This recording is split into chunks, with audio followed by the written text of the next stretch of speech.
It's 1 past the hour and we've got a lot to talk about, so I'd like to formally start. Hello everyone and welcome to everyone joining from all around the different time zones. This is the first Humanistic Buddhism Special Interest Group gathering for 2026. My name is Joseph and I am the Project Engagement Coordinator at the Humanistic Buddhism Centre. This group is hosted by the HBC at Tien Institute and generously supported by the Xingyun Education Foundation. It is customary in Australia to begin any meeting by acknowledging the traditional owners of our land. In the spirit of reconciliation, I would like to acknowledge the traditional custodians of the land on which NTI stands, the Wadi Wadi people of the Darawal Nation, and the traditional owners of the land that I am zooming in from, the Wurundjeri people of the Kulin Nation. And I pay my respects to elders past, present, and emerging. I would also like to pay my respects to the traditional custodians of the various lands on which you all are. Working in a centre for research and engagement based on Buddhist values and wisdom, I would also like to recognise the Triple Gem, the Buddha, the Dharma, and the Sangha. Together, they make up the lineage, philosophy, and community of Buddhism that the Humanistic Buddhism Centre has embraced to deepen our engagement, reflection, and scholarly investigation. Today, I'm very excited to be hosting 2 presentations. Each will run for up to 20 minutes, followed by a Q&A about that presentation. So importantly, if those gathered have questions, please type them in the chat during the presentation, and we will invite you to ask them at the end of each presentation. So we'll do a presentation and then a Q&A. After that, we have some announcements for upcoming events, and of course, we can't forget taking a group photo. I would now like to welcome Anthony Bohm, an experienced education leader, impact investor, and governance professional with deep expertise across Australia's vocational and higher education sectors. Anthony co-founded Think Education Group, which is now part of Torrens University and Open Colleges Australia, and today invests in growth stage capital social enterprises, where commercial discipline meets measurable social impact. He holds a Masters of Applied Buddhist Studies from Tien Institute, where his research explored the role of mindfulness in supporting adolescent well-being, bringing together the ancient and the urgent in ways that feel especially relevant today. It's that combination of business acumen, educational vision, and Buddhist ethical grounding that makes him uniquely placed to address one of the defining challenges of our time.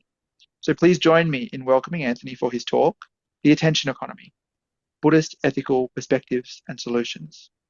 I'll now stop sharing my screen and invite Anthony to share his. We'll give Anthony a round of applause to begin. Thank you for that lovely introduction, Joseph. You're welcome. Excellent.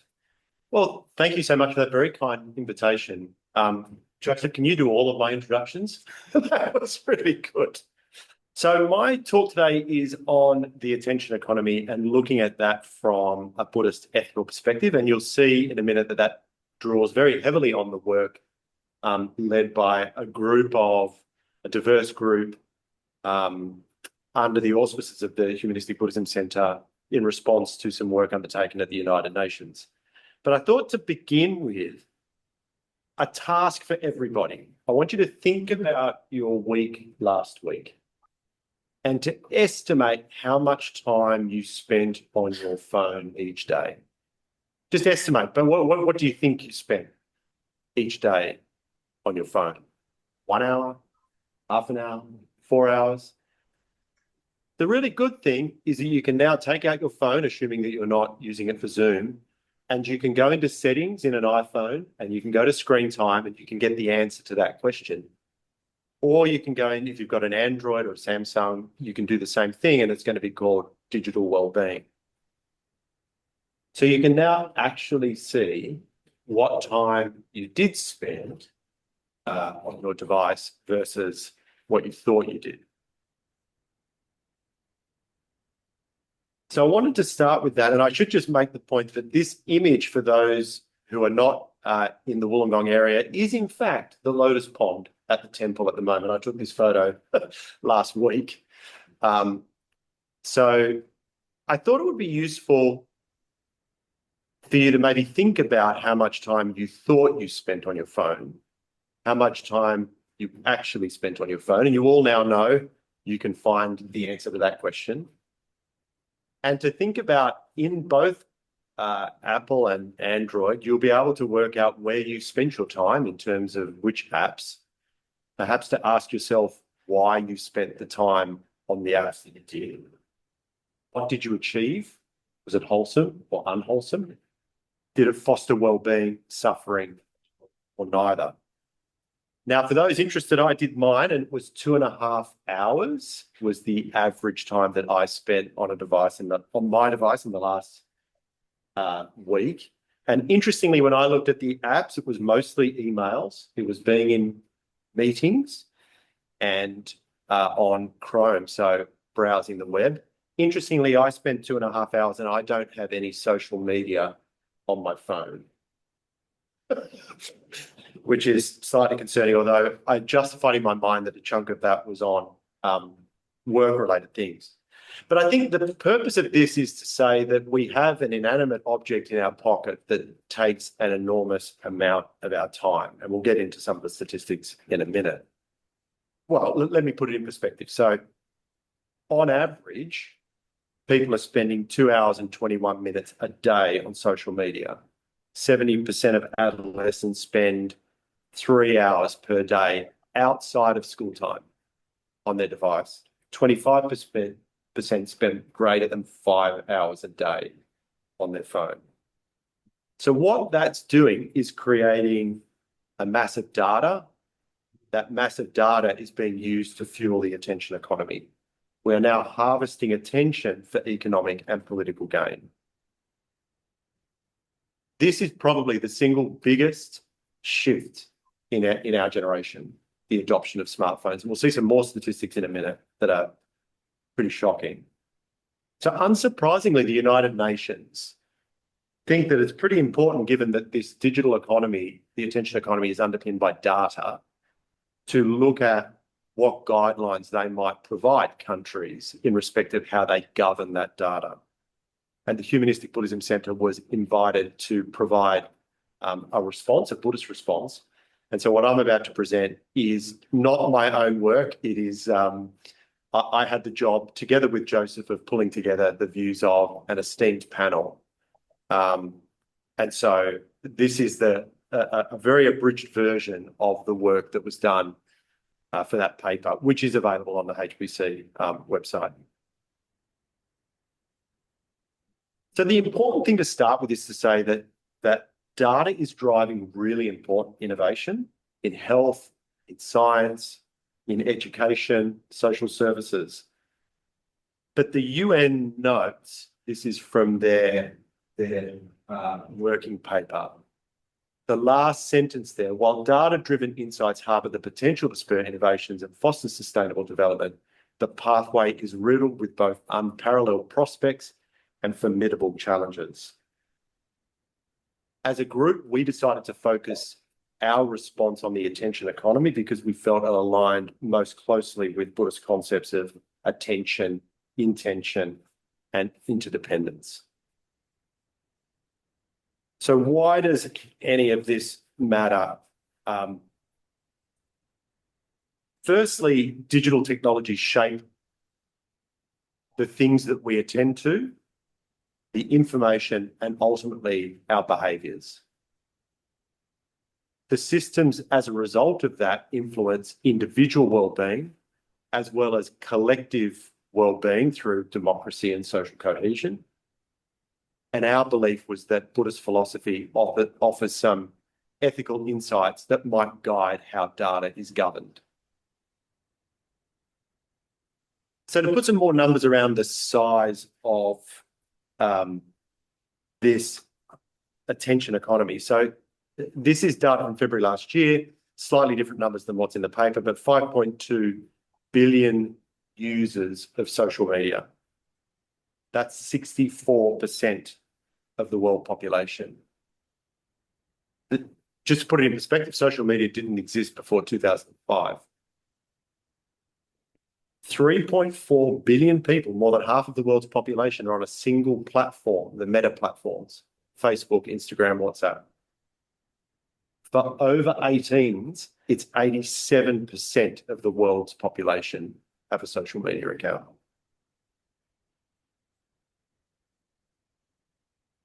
So unsurprisingly, that's led to a whole bunch of impacts and side effects, perhaps intended, perhaps not. What the platforms have is sort of three key weapons to attract our attention. The first is that they have algorithmic personalization. So that is basically trying to capture your engagement to maximize your time on site. If you maximize your time on site, you will have the opportunity to receive advertisements for which they receive money. The aim ultimately is to increase consumption, to increase your consumption. That's the positive. Could also be used to control your intentions. And so there's a very clear political dimension to this. And we've heard about election interference and the role that social media has played within that. The second thing that they have, the secret weapon of platforms, is that they have variable reward structures. The creation of the likes function, the thumbs up button, and the impact that that's had on driving social behaviour has been quite phenomenal. And the third element, which draws very heavily on neuroscience, is that these platforms amplify emotionally salient content, things that create primal reactions from people in terms of disgust or dislike tend to get prominence, get the largest number of clicks, get the largest number of views, get the greatest level of engagement, and profits flow. So what we know is that as it says here, never alone, while these platforms were designed to create connections, the reality is that we see an increase in anxiety and depression. We see an increase in social isolation. We see reduced sustained attention, diminished executive control, and conditioned reactivity as a result of very high levels of social media usage. So the core problem as we considered it was that we have these digital platforms that are monetizing our attention, and they're doing that through extracting data and creating behavioral prediction models. They track engagement metrics, and they are designed to optimize engagement, which is time on site. And what that can lead to is misinformation, emotional reactivity, and social polarization. Perhaps unsurprisingly, we could see a pretty clear line with Buddhist ethics in this regard, looking at the primal role that attention and intention and the role of interdependence play. And I guess, I mean, everybody here would be well familiar with it, but that really ethical conduct arises from how attention shapes intention as the foundation of karma. Our intentions are very important. So the idea that you could have something that manipulates both your attention and intention such that you no longer have freedom of attention or freedom of intention is pretty profound within a Buddhist ethical framework. So we felt that it was very important that we have something to say in that forum. So unsurprisingly, you can align this to basically that digital harms resemble what happens in the traditional Buddhist analysis of suffering. And really here, it's that these algorithmic systems are reinforcing craving, reactivity, and attachment. It's exactly what they're designed to do. And they're doing it en masse with huge amounts of data and understanding of cognitive neuroscience that's very, very powerful. And that clearly, if we're focused on attention extraction, then we're not focused on present moment awareness. And so in a sense, you can see that this attention economy has the potential to undermine the three core elements of wisdom, mindfulness, and ethics as the kind of core parts of the Eightfold Noble Path. So we came up with 3 recommendations, and I won't go into these in too much detail. You can read the paper. It's not, Joseph and I would like to think that we drafted in such a way that it's accessible. May not have started there, but hopefully we ended there. But essentially, we called out that there needs to be ethical guardrails on data governance, and I'll cover that at a high level in a minute. That we need to shift the focus from optimizing engagement to optimizing well-being, and that we need to also take account of personal responsibility. So those first 2 deal with governance systems within countries, the last one dealing with the individual, and then we need to take responsibility for digital literacy, reducing both screen time and enhancing mindfulness. So again, I won't go through this in too much detail, but at a super high level, when you are on a platform, Facebook, Instagram, whatever that might be, the data that is produced as a result of your engagement is a proprietary asset of that platform. That is the way in which the model currently operates. Peter Hershock, who was a very valued member of our team, says that that's referred to as digital exhaust. It's a byproduct of no value to us, but it is of value to the platforms. We propose a different approach, and that is that data fundamentally arises from an individual's actions. And so we argue that that's akin to genetic material, and that as a result, in large part because those actions, the data that we produce, can then be used to create predictive models, can be used to create clones, in a sense. And so the moral logic, if you like, is that if that isn't a byproduct, but actually a core part of us, then we should have agency over that. And so data fundamentally should be owned by the individual.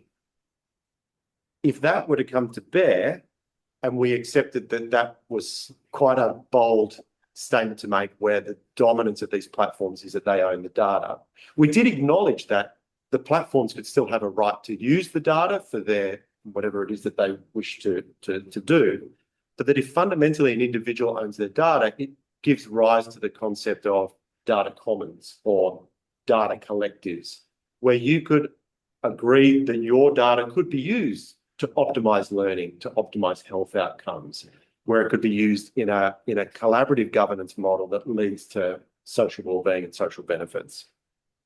So we wanted to shift the idea of data being unilateral profit seeking to being more about collective wellbeing. We also came up, as you can see there, with some practical recommendations around simply providing reflective prompts before people post on platforms. Is this accurate? Is this, take a moment, take a breath? And also the idea of traceability, providing that there should be an accountability underlying what is posted online, so that there would be anonymity, which is an important aspect of it, but there would also be traceability in the back end. Our second principle was around this idea of algorithmic optimization. So as I mentioned, the algorithms are designed to optimize for you to engage, for your eyeballs or your clicks to spend as much time on their platform as possible. What we felt was that there should be a shift, and platforms should be required through legislative instruments within countries to report on a broader set of metrics. One's around not just time on site, but is time well spent. And so this idea of digital nourishment was important. And if we had transparency, if we actually had reported data from the platforms around what are people doing, what are the benefits of that, not from a pure engagement perspective, but in terms of how they're spending their time, we felt that that transparency would be very important, and that we would move beyond pure engagement metrics and start to look much more at indicators of well-being and the idea of running attention impact assessments, so that we're clear at a country level the impact these platforms are having. The data is there, it's just a matter of gaining access to it and promoting it transparently. again, we came up with a number of practical recommendations.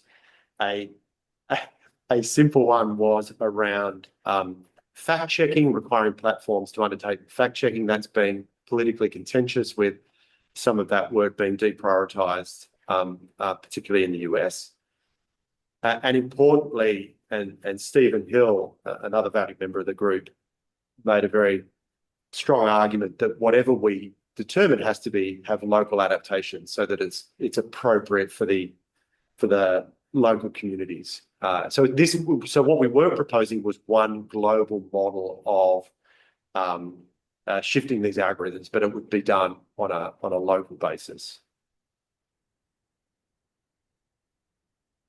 The third principle was really around wanting to take personal responsibility and agency. And here, what we really focused on was that we need to see a reduction in screen time. And I guess our focus particularly here was around adolescents or children and adolescents, young people.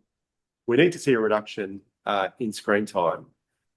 And that a lot of school-based programs have had mixed success in those screen time reduction programs.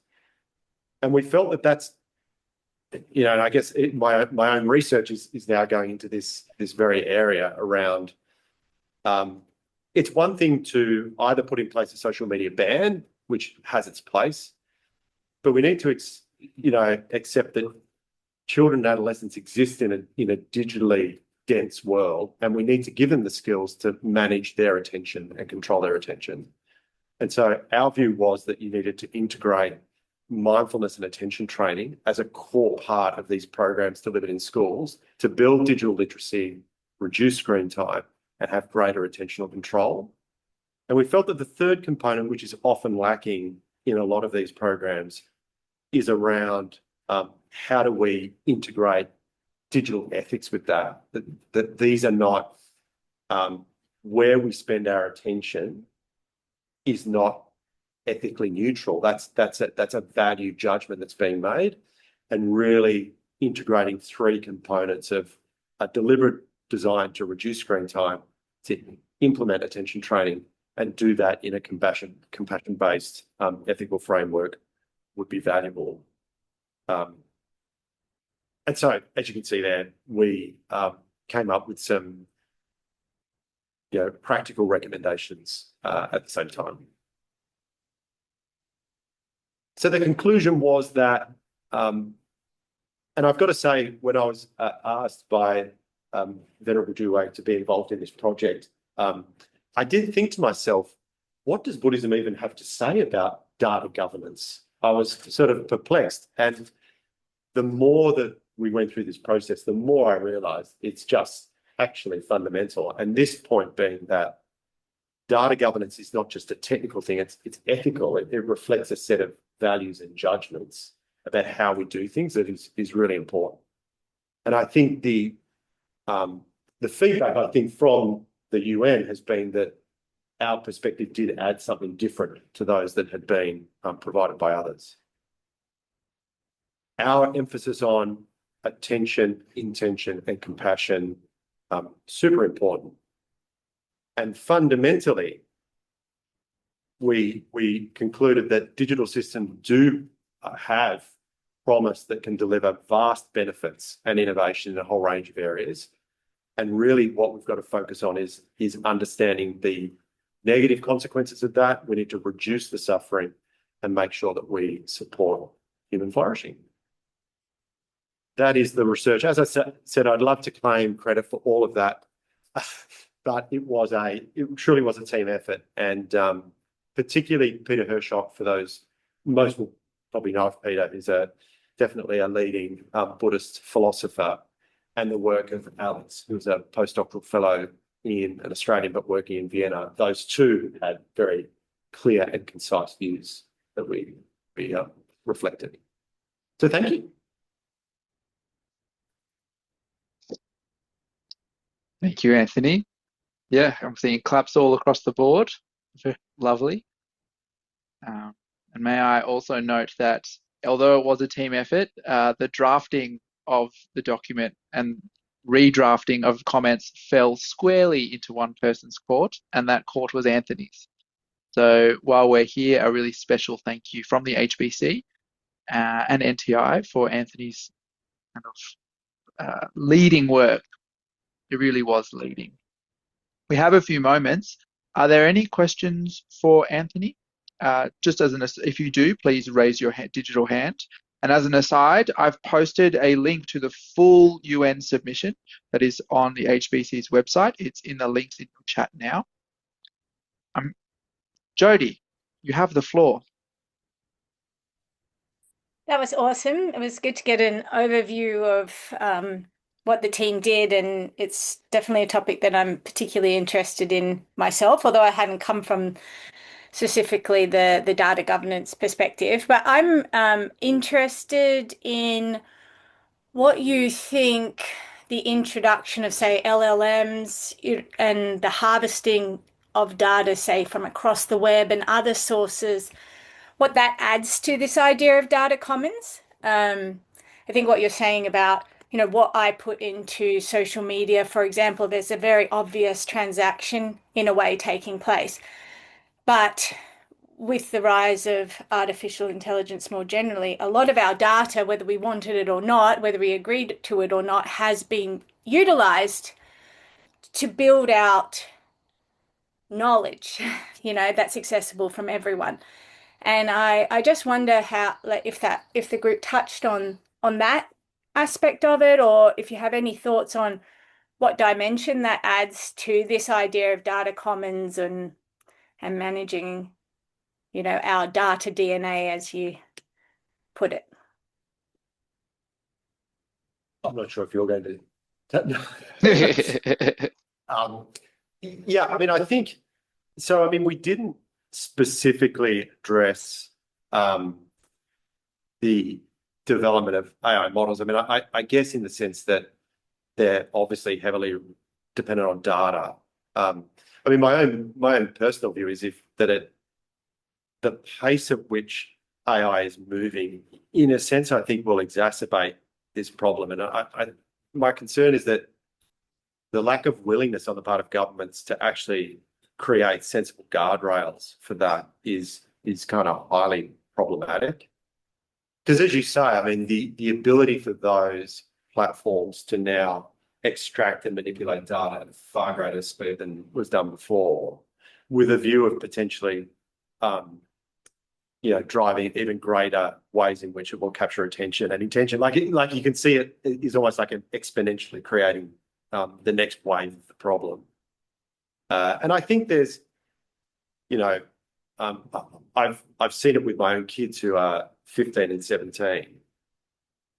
The way that AI's ability to create deep fakes and their lack of like digital literacy to be able to question what they're seeing, is that real, particularly on platforms like TikTok, where the content has been created to get the views, to get the advertising revenue. Yet when I see it, it's quite evidently fake. And when I ask them to go and check and they go, oh yeah, that was fake. That's a real, again,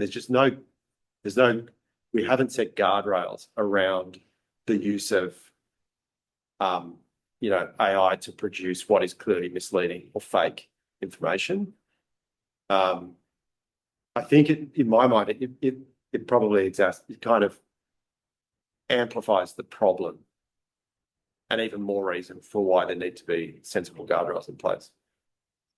Wonder if the Wikipedia model, whereby people can put in their information, but then there are also checks and balances. Yep. There are people checking, and perhaps these data commons could be the same. Yep. So I think it's education on all sides. That's why I believe that education is so important. Yep. Because education of the individuals and also at the organizational level, and these ethical guardrails. But it has to come from inside us, because at the moment, this data is being monetized. Yeah. they are treated as just money. Yeah. Instead of treating them as really our DNA. I think the byproduct as well, I see this in myself, is a higher level of cynicism, because you can't necessarily believe anything in C anymore.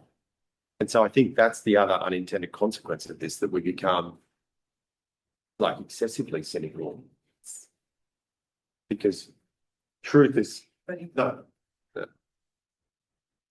Thanks, Jody. Great question. Thank you, Jody, and thank you for your responses. I'm cognizant of time, so if anyone did have any further questions for Anthony, please put them in the chat and we'll be able to either address them by the end of the session or we'll forward them on to him to be able to reply. I'd like to invite Venerable Juewei to share her screen while I introduce her. So our next speaker, I think, almost needs no introduction to our group, but it is truly my pleasure to do so.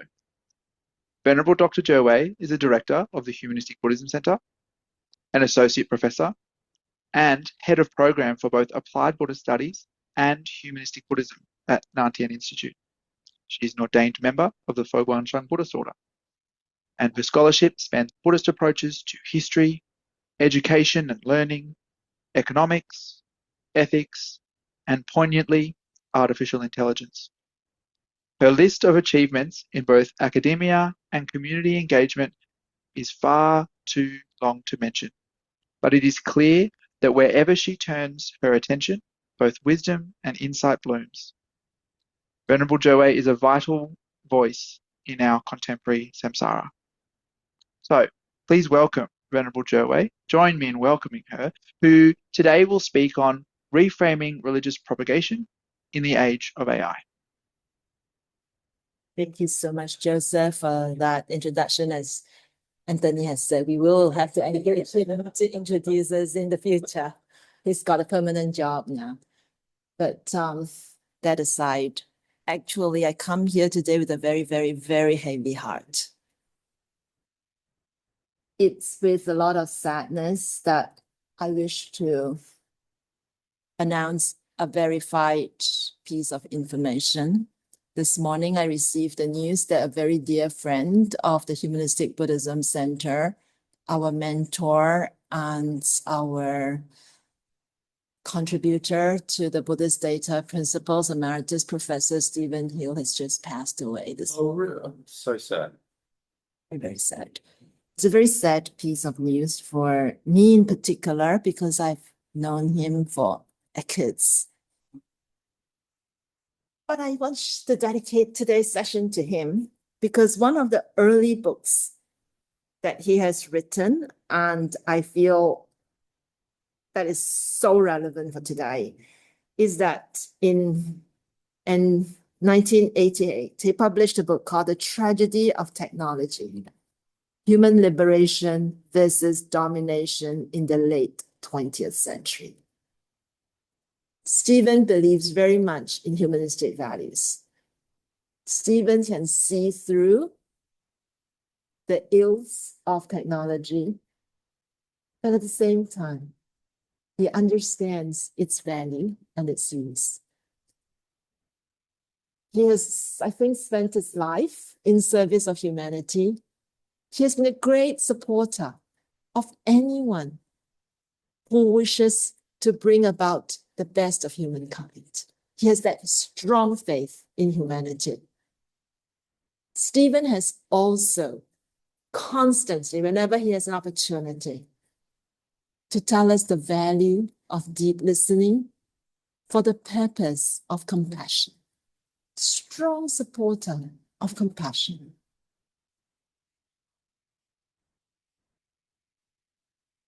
So it's with that heavy heart that I believe his light to continue to shine. I know he knows the troubles of the age of AI, but he also recognizes the value of religion and education.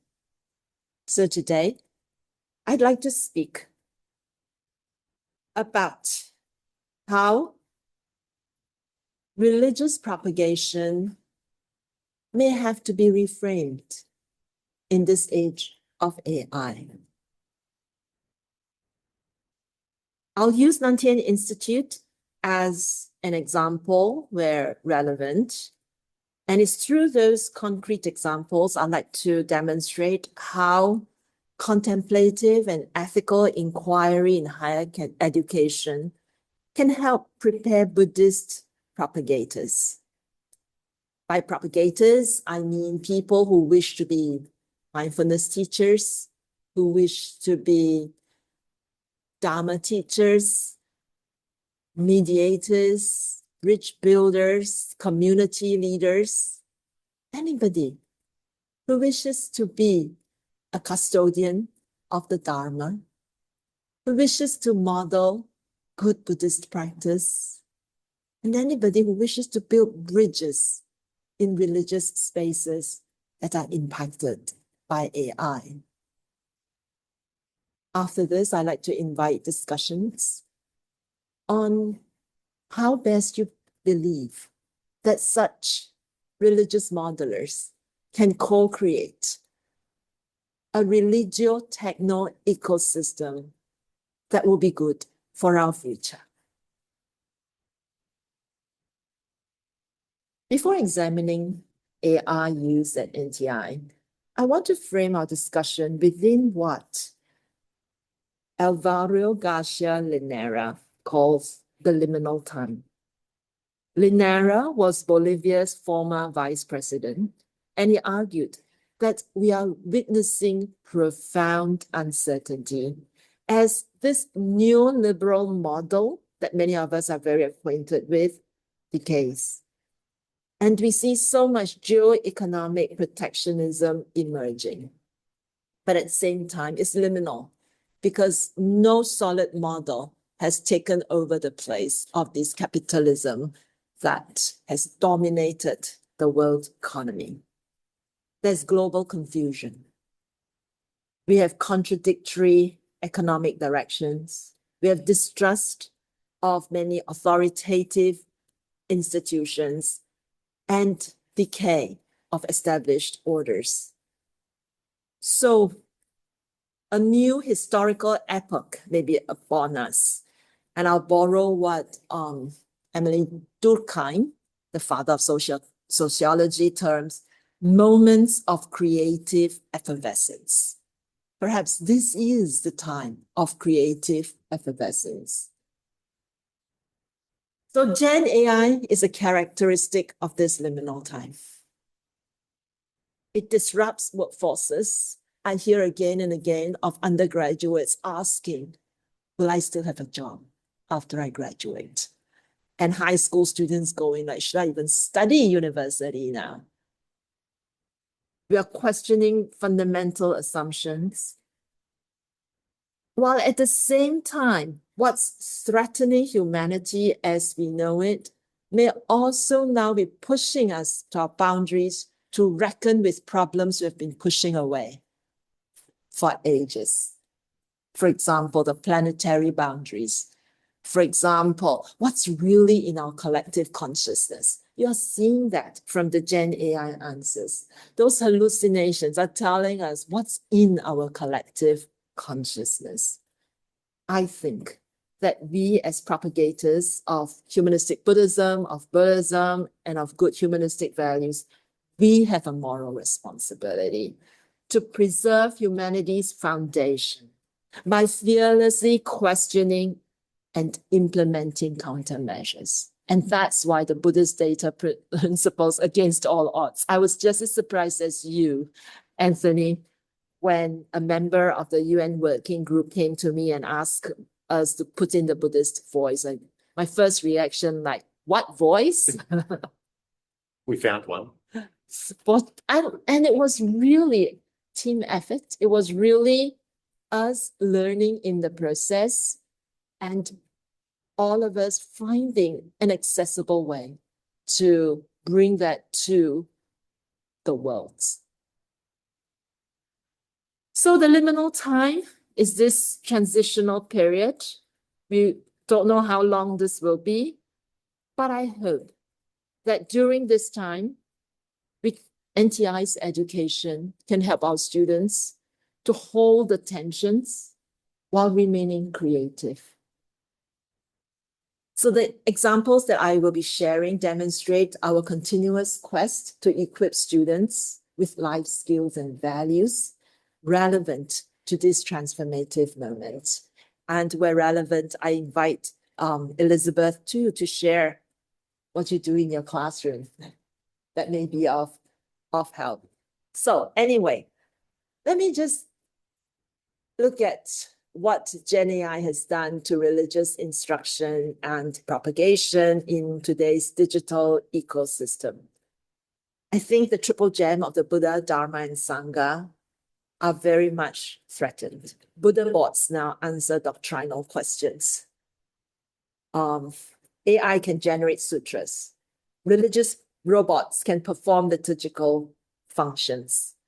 And algorithmic agents can facilitate devotee access to any of these. And we don't even know if they are real or not. So this is the world we are in. And research is showing that people are just flocking towards these systems. For example, the platform Yang Moon, which is created by one single Israeli creator with a monk, a Chinese monk's image that's appropriated to claim to be human, but it's actually deep fake, garnered US $300,000 profit in the first 90 days. Just 90 days. So there is a need. So then, how should religious education and propagation respond to these challenges? I think religious propagators must identify and correct any AI-generated doctrinal errors. We have to facilitate critical awareness of bias, of surveillance, and algorithmic manipulation. And to do so, we can't just be hiding in the cave and not use AI. In fact, to do so, we need to use AI in order to be familiar.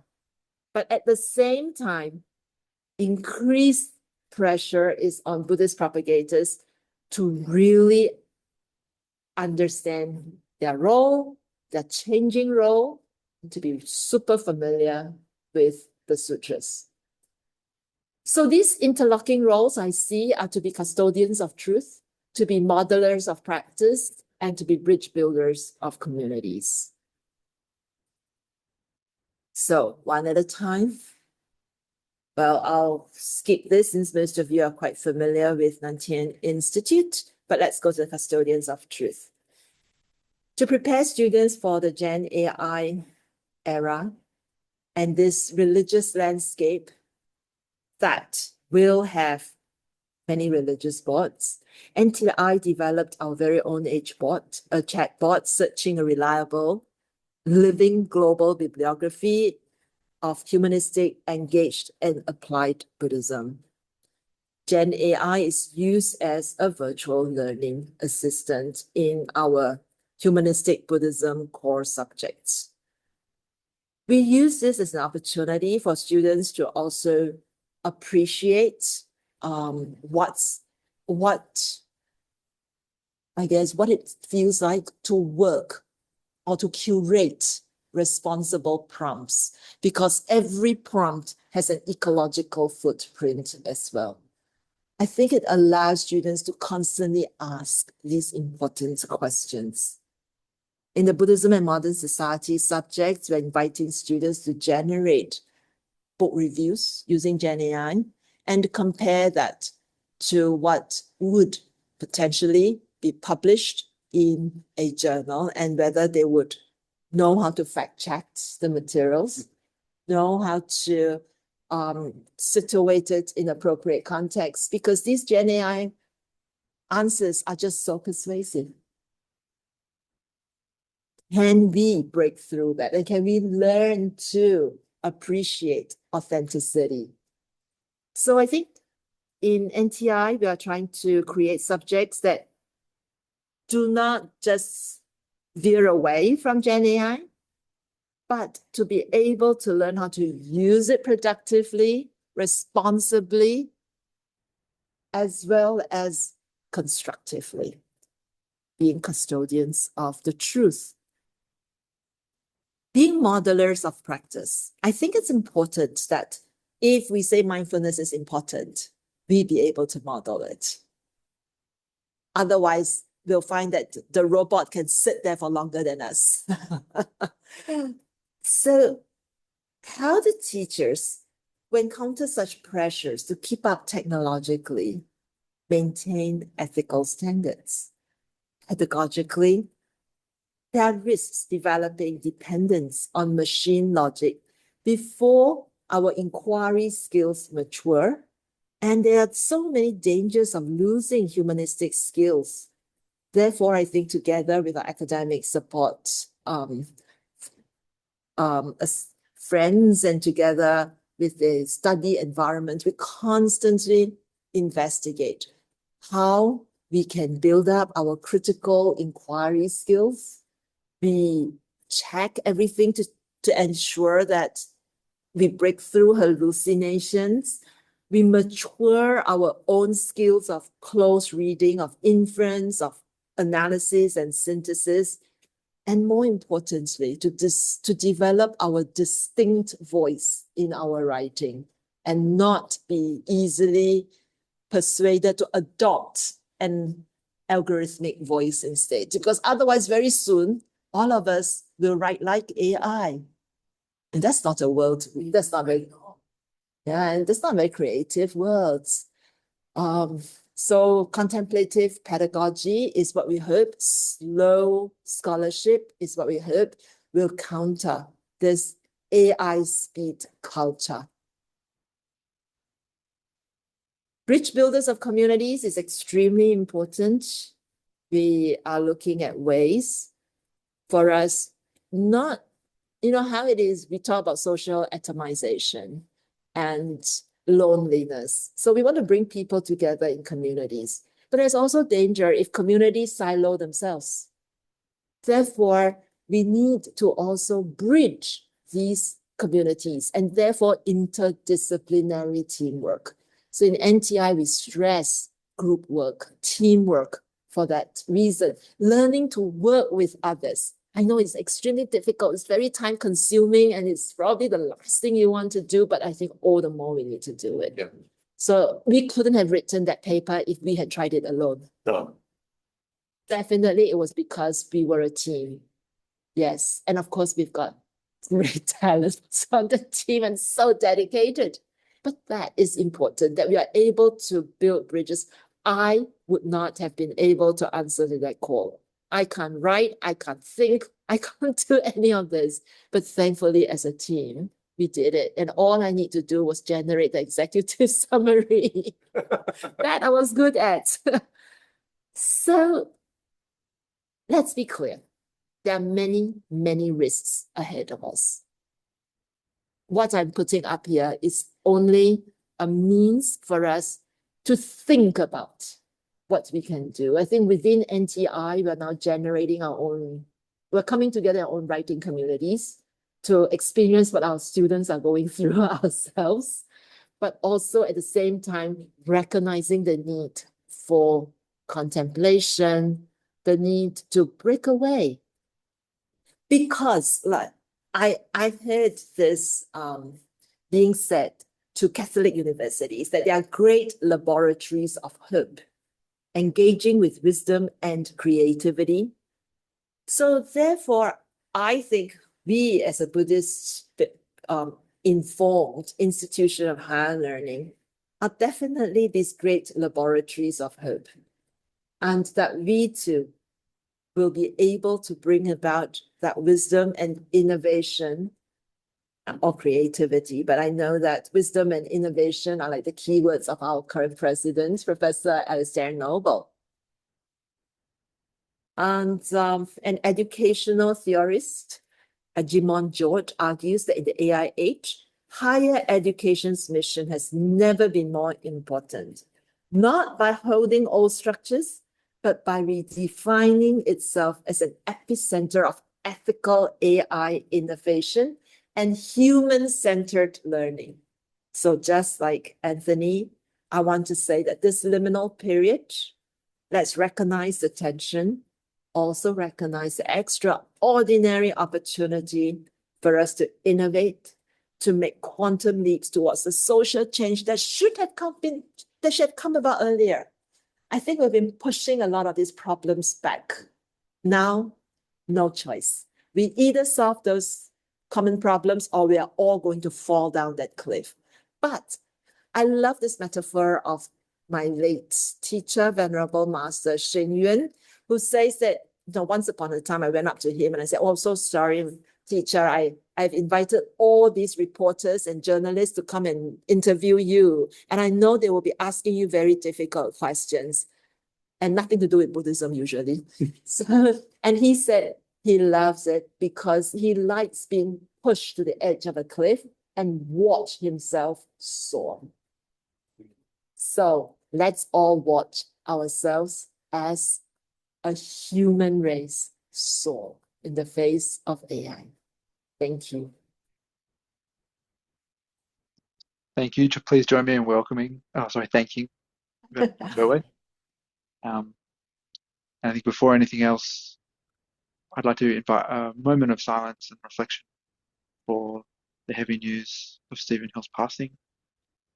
I can speak personally. My limited time at NTI, both as a student and a staff member, has been so enriched by Stephen's care, his guidance through both the academic and the institutional aspects of making NTI what it is. He was a great friend of the centre and of many of us personally.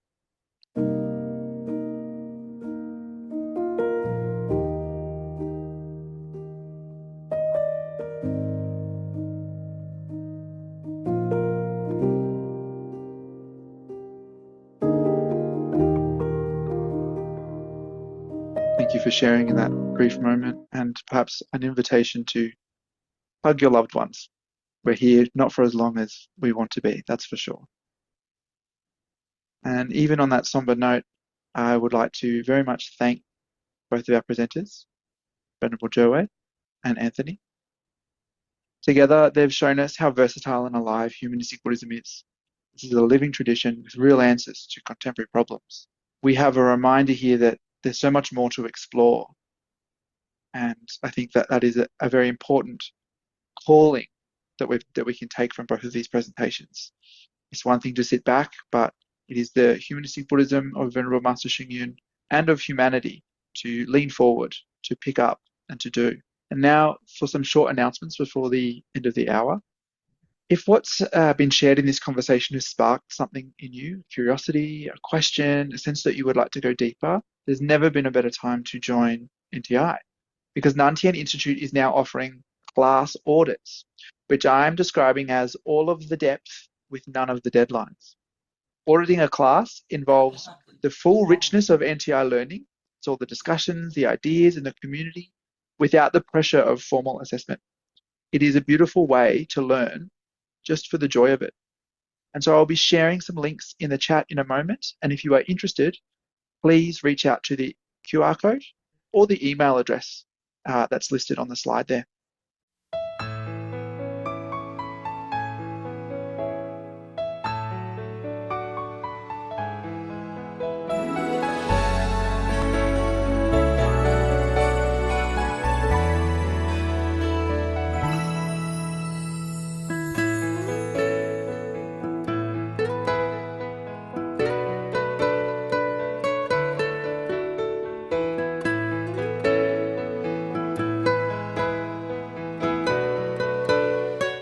And on that, there's something special coming up in these Sunday check-in sessions throughout April.